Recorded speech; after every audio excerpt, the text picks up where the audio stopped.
ஆன்மீக அன்பர்கள் அனைவருக்கும் வணக்கம். உங்களெல்லாம் இந்த ஆன்மீக சேனல் மூலியமாக சந்திக்கிறதுல நாங்கள் ரொம்பவும் சந்தோஷப்படுறோம். நாங்கள் போடுற வீடியோலாம் உங்களுக்கு பிடிச்சிருந்ததுன்னா நீங்கள் லைக் பண்ணுங்கள், ஷேர் பண்ணுங்கள், குளத்தூர் பாபா டெம்பிள் சேனலுக்கு நீங்கள் சப்ஸ்கிரைப் பண்ணுங்கள். நீங்கள்லாம் என்னோட வரும்பொழுது இன்னும் நிறைய விஷயங்களை நான் சொல்ல கடமைப்பட்டிருக்கேன். வாங்க இப்போ நம்ம வீடியோக்குள்ளே போகலாம். இன்றைக்கி திருப்பாவை பாடல் 20 மார்கழி 20ஆம் தேதி திருப்பாவை பாடல் 20 பாடி அதற்கான விளக்கங்களை நான் இப்போ கொடுக்க வந்திருக்கேன். வாங்க இப்போ நம்ம வீடியோக்குள்ளே போகலாம்.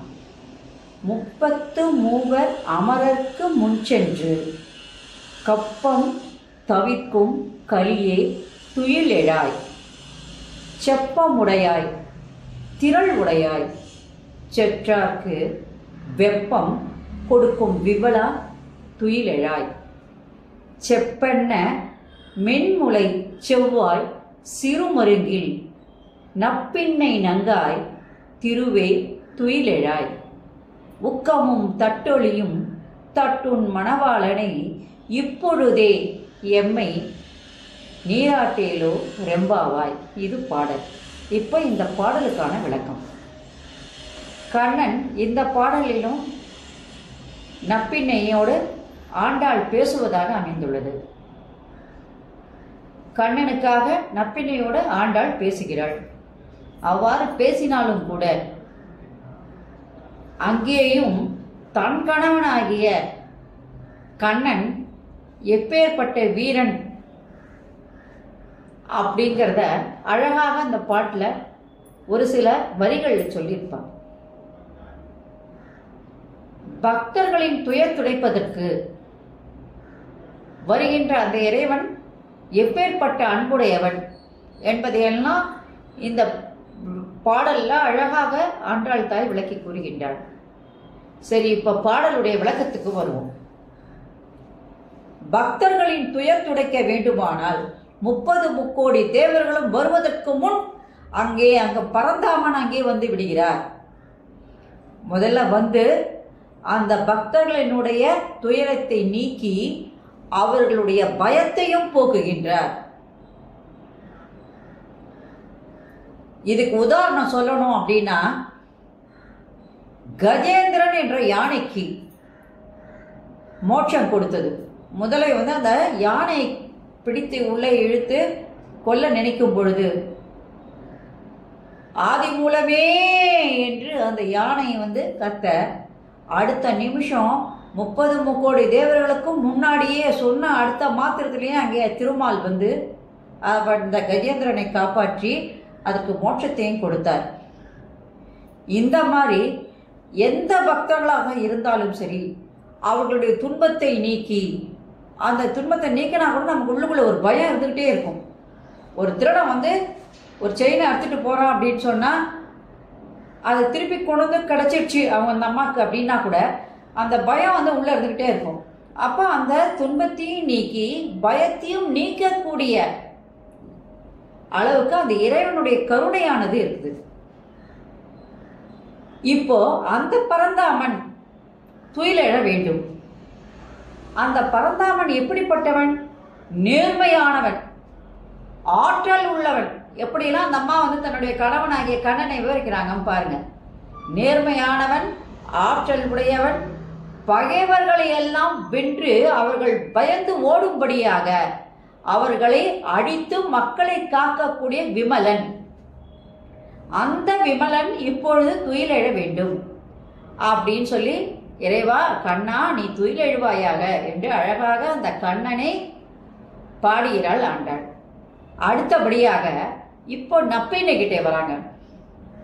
தங்கச்சிலை போன்ற அழகும், அழகுனா அழகு, அப்பேற்பட்ட அழகு, திருமகள்னாலே அழகுதான், ஜொலிக்கக்கூடியவள்.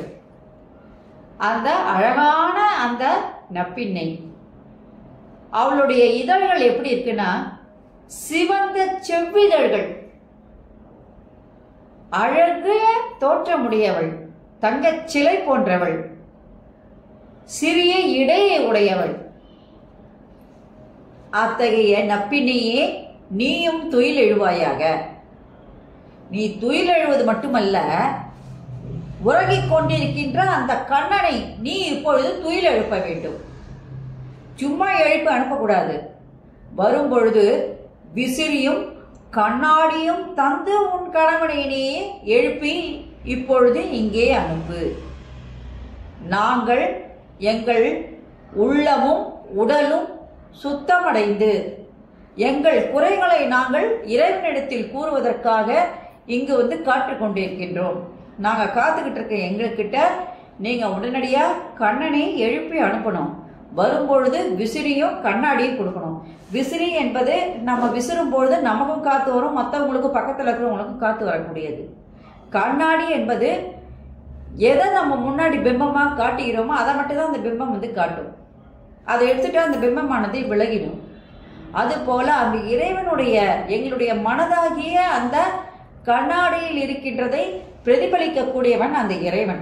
ஏன்னா அவர் ஒருத்தருக்கு தான் அதோடைய இது தெரியும். அதனால பக்தர்களின் உள்ளத்தை பிரதிபலிக்கக்கூடியவன் அந்த இறைவன். உடனடியாக அவர்களை குறைகளை தீர்க்கக்கூடியவன். அதனால அவனை நீ இப்போ எழுதி அனுப்பும் பொழுது கூடவே கண்ணாடியும் விசிறியும் தந்து அனுப்புவாயாக. நாங்கள் குளிர்ச்சியான மனசோட அவரை நினைக்கும் பொழுது எங்கள் உள்ள குறைகளை அவர் கேட்டுக்கிட்டு அதை உடனடியாக அவர் என்ன பண்ணுவார், அடுத்த நிமிஷமே அதை போக்கிடுவார். போக்கிட்டு நீங்களுக்கு என்ன தரணுமோ, நாங்கள் எதை வேண்டுகிறோமோ அந்த வேண்டுதலை நிறைவேற்றக்கூடியவன் அந்த பரந்தாமன் ஒருவரே. அதனால நீங்க உடனே அவரை எழுப்பி அனுப்புங்கள் என்று யார் அந்த நப்பினையிடம் விண்ணப்பம் வைக்கின்றாள் ஆண்டாள். சாமரம் வீசுவாங்க இறைவனுக்கு. அது வந்து விசிறி மாதிரி தான். சாமரம் வீசுவது என்பது இறைவனுக்கு குளிர்ச்சி தரக்கூடிய காற்று வருவதற்காக. அந்த காற்று இறைவனுக்கும் பக்கத்தில் யாராவது நின்னாங்கன்னா அவங்களுக்கும் அந்த காற்று வந்து கண்டிப்பாக வரும். அது மாதிரி இறைவனுக்கு விசிறுகின்ற அந்த காற்றானது எங்களுக்கும் கிடைச்சி நாங்களும் என்ன பண்ணணும், இறைவனோட சுகத்தை என்ன பண்ணணும், குளிர்ச்சியான மனதோடு இறைவனை நினைப்பதற்கு அது வழிவகுக்கும் என்று ஆண்டாள் கூறுகிறாள்.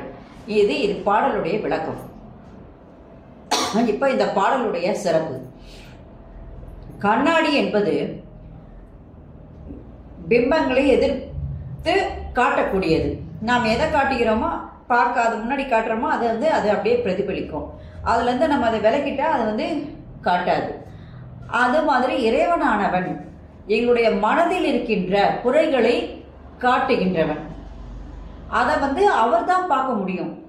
அதனால அந்த கண்ணாடியில் அவர் என்ன பண்ணுவார், எங்களுடைய குறைகளை எல்லாம் தெரிஞ்சுக்கிட்டு நாங்கள் என்ன எதுக்காக வந்திருக்கோம் அப்படின்றத புரிஞ்சுக்கிட்டு எங்களுக்கு அருள் கொடுக்கக்கூடியவர். அத்தகைய இறைவனை நீ இப்பொழுது எங்களுக்கு முன்னாடி என்ன பண்ணணும், எழுப்பி அனுப்ப வேண்டும். நாங்கள் அவருக்காக அவருடைய தரிசனத்துக்காக நாங்கள் காத்துக்கிட்டு இருக்கோம் அப்படின்னு சொன்னது மட்டும் இல்லாமல் இறைவன் எப்படிப்பட்டவன் அப்படின்ற சொல்லும் பொழுது பக்தர்களுடைய துயர் தீர்க்க 30 முக்கோடி தேவர்களும் வருவதற்கு முன்னாடியே வந்துருவாராம்.